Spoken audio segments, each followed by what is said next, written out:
The Malaysian aviation industry is expected to lose as much as 13 billion ringgit this year as COVID-19 decimated air travel and closed borders. Transport Minister Datuk Sri Wee Ka Siong said in a press conference in Parliament today that of the total losses, 10.9 billion ringgit is expected from Malaysia-based airlines, namely Malaysia Airlines, Airasia and Malindo Airways. Airport operators meanwhile stand to lose 2.1 billion ringgit. Earlier in Dewan Rakyat, we pointed out that the three airlines have cumulatively cancelled a total of 169,728 flights, affecting close to 4.32 million passengers. About 1.97 million of those passengers opted for a flight credit over a refund, while 628,078 passengers were given refunds worth 399 million ringgit. On a related note, MAVCOM anticipates airfares for domestic routes to return to 2019 levels by November as available seating capacity is expected to normalise. Wee says the government has held talks with regulators and stakeholders to find ways to make air travel more affordable. Fares have more than doubled in recent months as a result of poor load factor.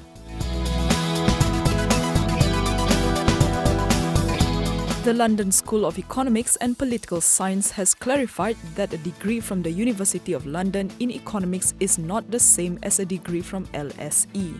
This would indicate assertions that former PNB President and CEO Jalil Rasheed, who obtained a degree from the UOL, is not an LSE alumni, are correct. In an email to the Securities Commission dated July 1st, cited by the HMarkets.com, LSE legal head Kevin Haynes said UOL graduates are not considered to be graduates of LSE despite both collaborating under the UOL banner.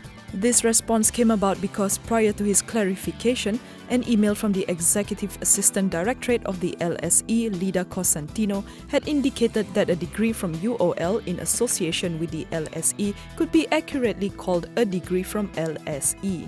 To recap, Jalil stepped down from his role at PNB just 8 months into the job after questions regarding his credentials, particularly his academic qualifications, started to gather momentum. During his time at PNB, Jalil said he had received abusive calls from private numbers and social media profiles hacked.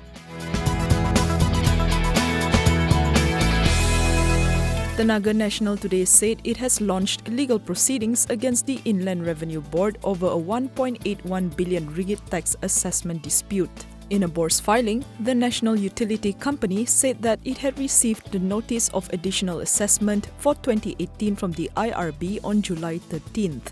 TNB said the notice was similar to the other notices it had received in the past. It added that these notices are pending in court and the group has obtained an interim stay order against the payment of the disputed taxes. TNB had previously said that it has a good basis in law to argue that the assessments were erroneously raised by the IRB.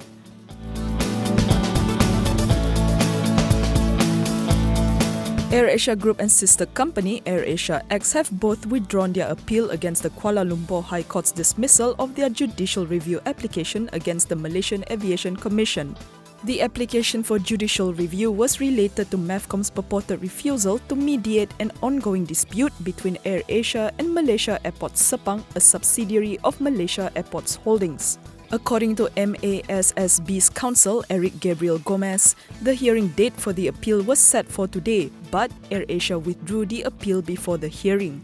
The civil lawsuit was filed in December 2018 after MAHB sued Airasia and AAX for outstanding passenger service charges totaling 36.12 million ringgit. MASSB is seeking 9.4 million ringgit from Airasia for unpaid PSCs and served AAX with a writ of summons totaling 26.72 million ringgit for PSC arrears.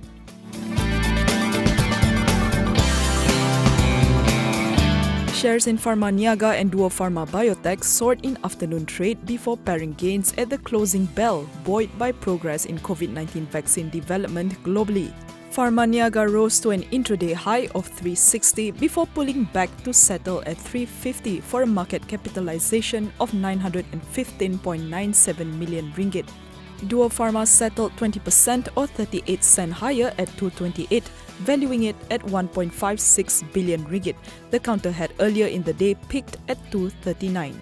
Hopes for a COVID-19 vaccine by the end of the year pushed up Asian shares and resulted in the European equity market futures extending gains. Overnight news of an experimental coronavirus vaccine developed by Oxford University alongside pharmaceutical company AstraZeneca was said to have produced an immune response in a large early-stage human trial.